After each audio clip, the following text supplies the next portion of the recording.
Now, it's one thing to have a desire from God, for you to want something from God. It's another thing for God to will something for you. See, I've learned that when we want something, then we're asking God to bring our plans to pass. But when God wills something, then God sends us an invitation to be a part of God's plan.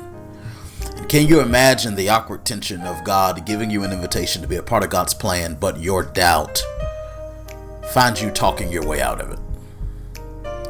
That's what it feels like to be Zacharias, who God came to through the angel, telling him that the Lord was going to give he and his wife Elizabeth a baby, despite their age and despite her barrenness. And yet he himself, through his doubt, ended up almost talking himself out of it. And God, who chooses not to bring God's will to pass over our doubt, simply shut his mouth. I've learned that the Lord does not desire to have to work around us, but every now and again the Lord will indeed put us in a season of silence whereby we are not able to discourage what God's trying to develop in our lives.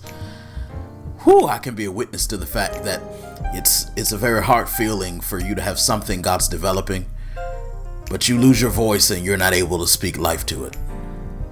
Maybe it's because ultimately the emotions in which you spoke initially showed God that you might not have been ready to be able to speak life rather than to speak doubt. And when you don't have a voice, you end up relying on the opinions of other people, and you end up having to be vulnerable and rely upon other people for sustenance and affirmation and confirmation, when in fact God had given you the original ability to speak over your own life.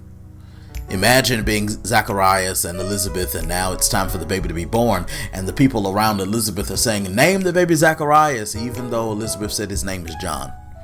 And now Zacharias has to be the one to, if you will, to settle the debate, but he can't because he can't speak.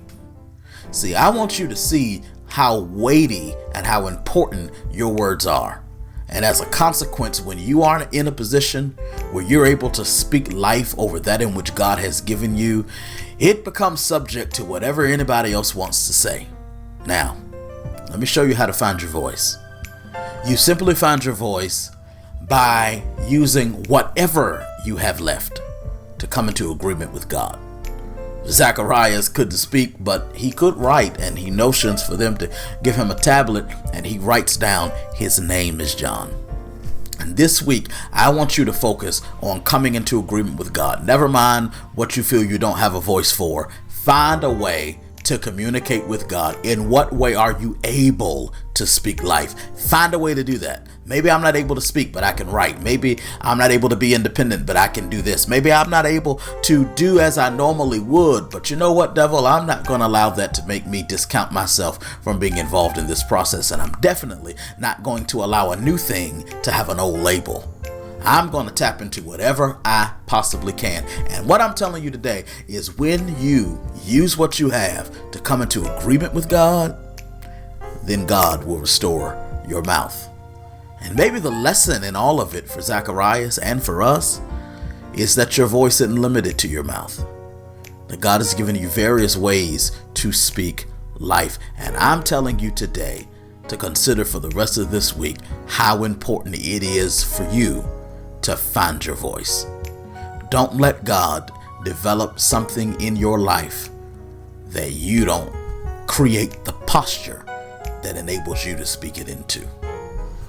Well, that's about the best I can give you today. I hope you see the momentum in this. Now, what are you going to do with it?